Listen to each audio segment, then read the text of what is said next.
బాలిక మేఘన కిడ్నాప్ కేసును ఛేదించారు ప్రకాశం జిల్లా పోలీసులు. పోలీసుల సమయస్ఫూర్తి, బాలిక ధైర్య సాహసాలు తోడవడంతో సురక్షితంగా కిడ్నాపర్ చెర నుంచి విడిపించారు. ప్రకాశం జిల్లా చీమకుర్తిలో జరిగిన ఈ ఘటన సంచలనం సృష్టించింది. తిరుపతికి చెందిన ఈశ్వర్రెడ్డి అనే వ్యక్తి కిడ్నాప్ చేసినట్లుగా పోలీసులు గుర్తించారు. బాలిక తండ్రి శ్రీనివాసులు కొంత డబ్బు అప్పు ఉండడంతో బాలికను కిడ్నాప్ చేసినట్లుగా పోలీసులు తెలిపారు.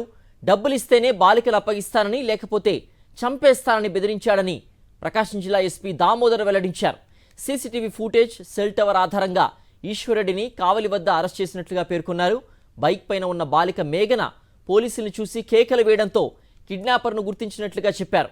మేఘన సమయస్ఫూర్తిని, ధైర్యాన్ని ఎస్పీ మెచ్చుకున్నారు. ఈరోజు ఒక ఇంపార్టెంట్ ఇష్యూ. ఒక అమ్మాయి చాలా తెలివిగా, చాలా ధైర్యంగా ఒక కిడ్నాపర్ నుంచి తప్పించుకున్నటువంటి సంఘటన ఇది. ఆ అమ్మాయి చేసినటువంటి సాహసం, అలాగే అమ్మాయికి ఉన్నటువంటి సమయస్ఫూర్తి ఒక కిడ్నాప్ కేసులో నుంచి బయటపడడం జరిగింది.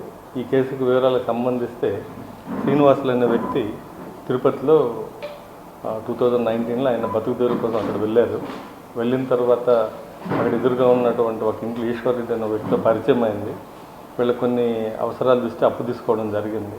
సో లాక్డౌన్ రావటం, అలాగే కొన్ని వేరే ఇబ్బందుల వల్ల శ్రీనివాసులు ఇక్కడ మోవావారిపాలెం మన చీమకుర్తి పోలీస్ స్టేషన్కి తీసుకొచ్చి ఇక్కడ స్థిరపడ్డారు.